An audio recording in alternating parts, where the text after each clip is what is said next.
Oke, selamat, selamat, selamat, selamat datang, apalah itu. Ya, kembali lagi teman-teman. Sekarang bagian dimana gue mau ngejelasin sedikit tutorial introduction terkait dengan LaTeX. Jadi, what is LaTeX? LaTeX is actually like text editor. Mungkin kayak words, like ya semacam software untuk kita ngedit uh, documents, like text, document, text to the documents. I think it's like bukan text editor yang what you see is what you get. Words itu kan what you see is what you get. Uh, Kayak misalkan kita ngetik apa ya keluarnya apa gitu. Jadi nggak langsung, secara nggak langsung. Jadi kita bikin formatted like a layout, like a text-nya itu sendiri, font like kan sobat. Itu menggunakan software which by means uh, aku ngejelasinnya lebih lebih simpelnya tuh lebih ke arah lu ngoding buat ngebikin uh, well documented text kayak gitu, like words, tapi ngoding kayak gitu, simpelnya kayak gitu untuk LaTeX. Dan why we use LaTeX mungkin lebih ke arah kerapihan dari dokumen kita, dan itu berhubungan dengan equations. I think it's that.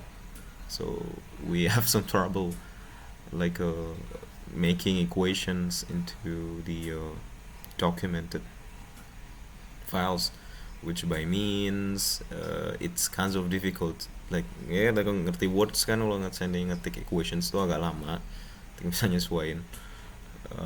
Ya nggak terlalu ribet sih, cuma ya lebih ribet LaTeX sih mungkin, ya bisa dibilang seperti itu. Tapi I think it's I don't know exactly why people use LaTeX. But the thing is that when I first catch up with the LaTeX is actually how the equations is creates like beautiful things. I think it's that. Yeah, subjective. I think it's that. Atau mungkin kita bisa cari nih why people use LaTeX. What is LaTeX? Like search that. What is LaTeX? Yeah. Mm-hmm. Yeah, it's for publication of scientific documents and technical note taking in many fields. Ya, lebih ke arah bagaimana kita ngetik suatu mathematical equations yang mungkin ribet gitu, yang complex something. I think it's that. Ini bakal sering digunain di akademia. Ya, misalnya kita uh, ya kita bagaimana kita bisa nyampein itu di forum akademia, bahwa LaTeX itu kayak semacam standar gitu, gitu mungkin standar di mana mereka ketika berkomunikasi di akademia itu dokumennya itu menggunakan LaTeX gitu. Mungkin itu yang aku dapat. Ya, tapi lebih ke arah equation sih aku rasain. Dan LaTeX ini sendiri kalian bisa ada beberapa cara untuk gunainnya. Yang pertama itu mungkin nggak usah download banyak hal, cukup kalian gunain website yang nyediain LaTeX editor di situ. Kalian bisa gunain itu. Terus atau mungkin install LaTeX di mesin kalian. Gunain software like TextLive, kayak MikTeX, like LaTeX Studio or something. Ada dua cara, bisa langsung install di komputer kalian, ataupun mungkin kalian using a website text editor bisa ngejalanin text itu. Untuk di websitenya sendiri itu ada namanya Overleaf. Jadi di Overleaf ini ya online LaTeX editor. Bisa bikin project di situ. Jadi sebelumnya harus bikin account sih untuk ngemudahin kalian nge-save beberapa files uh, into your own directory. Nah, itu in clouds. Jadi enaknya mungkin kita juga bisa nge-save files kita di drive yang disediain sama storage yang disediain sama LaTeX gitu. Mungkin itu sih yang jadi kenapa kita nggak perlu install banyak hal, kita juga gunain website aja untuk ngejalanin LaTeX. Dan sejauh ini ya dari beberapa tahun aku gunain LaTeX di website. I think it's maybe 5 years, 6 years, ya ada 6 years sejak tahun 2019 2018 udah gunain sih hitungannya ya dari 2018 Desember itu lu gunain di web Overleaf ini. Apa ya, bisa dibilang aku nggak terlalu paham bagaimana bahasa LaTeX itu sampai dia benar-benar bisa nge-generate well documented text file. And aku cuma cari tahu gimana caranya gunain LaTeX itu. Jadi sesimpel itu. It's not a text editor what you see is what you get. Jadi lebih ke arah in a different way, the opposed to that. Nah, kita coba bikin new project lagi first catch I think ya.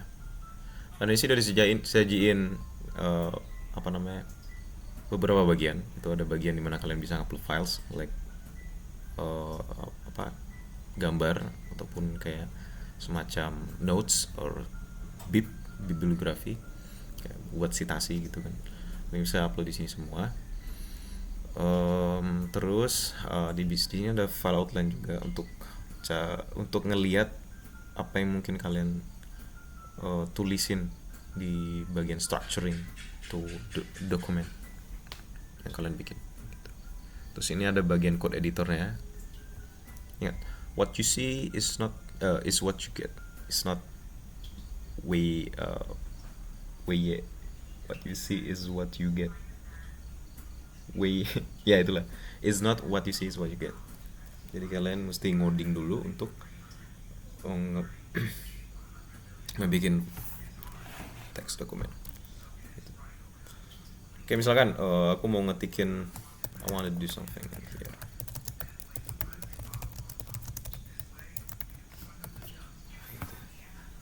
Udah di compile, habis itu selesai. Di compile-nya ada shortcut key like PD Ctrl Enter. Habis itu kalian compile, udah selesai. Udah di ini I want to do something. Aku ketikin I want to do something in here. Udah selesai, gitu aja. Dan di sini untuk masalah structuring into code, structuring of the code like this one to begin with the end document. Dan kalian bakal tulisin semua terkait dengan konten isinya itu di bagian ini di bagian begin dokumen until the end dokumen. Dan di atasnya itu ada kayak dokumen class, use package, title, author, date. Itu kayak bagian dimana kalian edit selain di luar dari isi teks yang kalian bikin. Mungkin kayak structuring of the layout gitu. Layoutnya, terus kalian gunain fontnya itu kayak gimana, using paper apa, itu dibikin di atas begin dokumen kayak gitu. That's kayak tanggalnya, authornya. Misalkan di sini aku ubah lupa atau judulnya kalian ubah, misalkan title this is my new document.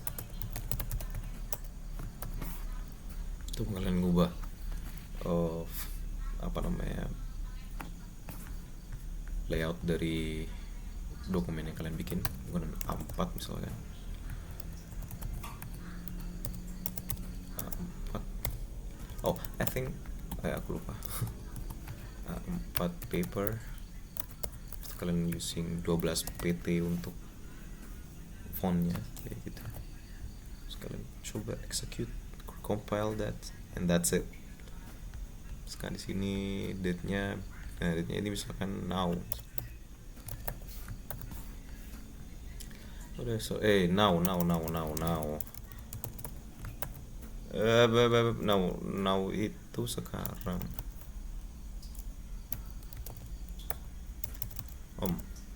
Today, sorry.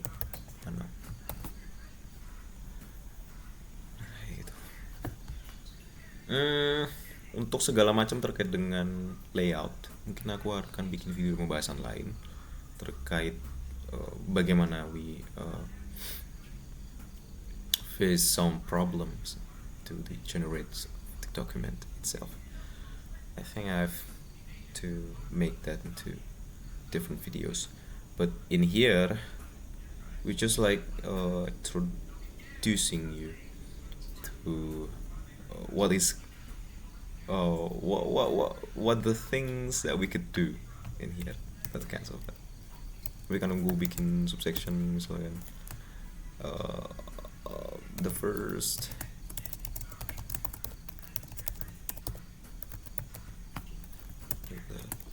just tulisin my name, things, and many things that you could do. Bikin headingnya tuh kayak gimana, atau mungkin nginputin mungkin nginputin foto ya, nginputin gambar gitu, atau bikin grafik kayak graph like you know the graphics actually, yes, right. Graph is like a grafik, apa ya bilangnya ya, grafik sih bisa dibilang. Ataupun kalian bikin semacam apa namanya, gambar-gambar yang dimana itu bisa kalian generate di LaTeX-nya sendiri. Ya lebih karena grafik, bilangnya grafik. Mungkin kalian kalau misalnya bingung ketika kalian mau ngebikin sesuatu di LaTeX, kalian coba cari tutorialnya aja, ataupun kalian cari buku terkait dengan tutorial LaTeX itu sendiri. Karena di tutorial LaTeX itu udah dijelasin semua. Kalian mesti bikin graf kah, include apa, masukin gambar kah, mesti kayak gimana, itu ada di buku tutorial. So how would you get the LaTeX tutorial is, ya tinggal search di kolom Google LaTeX tutorial video. Ini ada dari Tuk, bisa masuk di sini, terus itu kalian download, dah selesai. Di sini bakal dijelasin semuanya, basicsnya tuh gimana bikin columns, terus bikin apa namanya, some kinds of related into the mathematics, metrics, something like that. Bakal jelasin di buku LaTeX tutorial. Ini disajiin di banyak website, dan kalian bisa ikutin semua terkait dengan apa-apanya yang ada di sini. That's it. It's just like a simple things. And then maybe I just wanted to try execute something like apa ya, maybe ingin putin gambar gitu,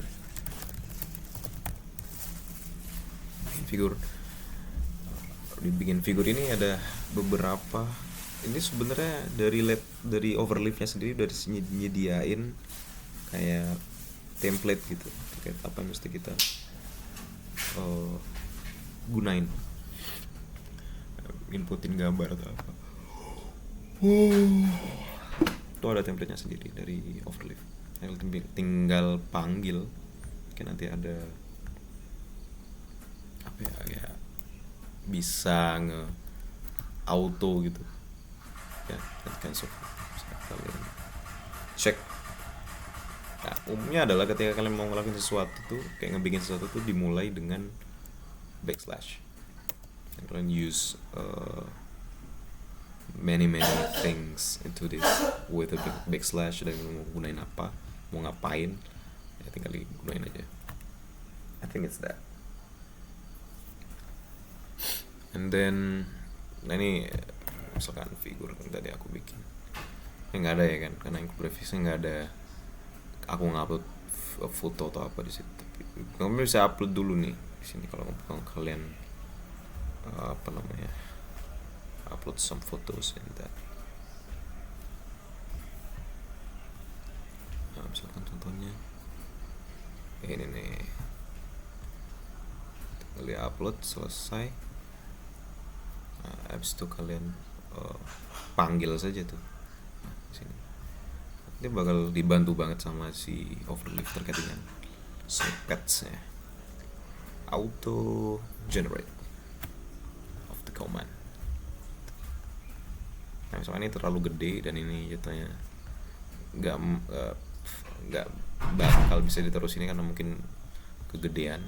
Jadi kita bisa taruh juga di sini mungkin dengan gunain float, kayak structuring gambar itu kayak apakah ada ditaruh di inline ataupun di atasnya apa namanya teksnya atau gimana, bisa kalian gunain pakai gini. Can I use package using float? Habis itu scalingnya mungkin width sama dengan text width, sorry, that's it. And then we execute compiling that. Udah selesai. Nah pasti ada dari error yang kita gunain ketika kode kita salah. Misalkan missing number treat as 0. Oke. Oh, ini bukan text width, sorry, ini text italic, text width. Ya selesai. Seperti itu teman-teman. Kalau bikin caption misalkan alat SRT, misalnya itu ada labeling, kita kalian manggil dari gambar itu mesti di labelin apa, untuk site or something. I think it's that. Itu untuk fresh, misalnya fresh doing, to do with the latex. It's not what you see is what you get. Ini lebih ke arah dari codingan, terus kalian generate the document itself. I think it's that. So maybe the next videos I want to try to installing the software itu TextLive ataupun make text semua di Windows untuk bisa kita jalanin, tapi bukan di website, tapi pakai software bisa kalian install di komputer kalian gitu. I think I wanna make videos on that, but today I think it's udah sampai di sini aja mungkin videonya. Dan apa ya, di buku tutorial udah dijelasin, kalian tinggal ngikutin. Dan kalau seandainya kalian masih bingung untuk face the problem, like misalkan gue nggak bisa nih bagian apa gitu terkait ngebikin graphicsnya itu mesti kayak gimana, it's like searching in Google, right? Misalkan how to make graph in LaTeX. Sekarang lihat di bagian website yang disajiin sama orang, itu kalian bisa masuk di website yang ditawarin sama Overleaf, karena di Overleaf sendiri udah disediain tutorialnya juga how to use that. That's it, maybe. I think it's enough. Ini benar-benar bakal disajiin semua, tinggal ikutin, selesai, tinggal baca diikutin. Oke, I think apa ya mungkin bisa aku kasih terkait dengan masalah udah atau mm, why it could be something like this. I'm actually uh, ngerti sih, bisa dibilang iya, kayak misalkan uh, kita mau nginputin gambar, kita bikin figur, habis itu ada include grafik di sini, kalian bisa langsung include grafik juga seperti nggak masalah, like this. Tiga, habis itu masukin fotonya, that's it. Hitungannya di sini tinggal gitu-gitu aja. Dan itu kayak pakai bikin figur gitu ya, itu kayak disajiin, oh ini gambar kayak gitu, secara structuring into latex jatuhnya lebih rapih gitu, ada eh, apa ya, semacam blok dimana kalian bisa ngebikin figur kalau dibandingin sama infografik itu sendiri, dan jatuhnya lebih rapih, tertata secara struktural codingannya kayak gitu. And maybe the next I want to try to install the LaTeX into a machine when I using Gen 2 SL. I think we have to experience on that. I think it's enough. Thank you.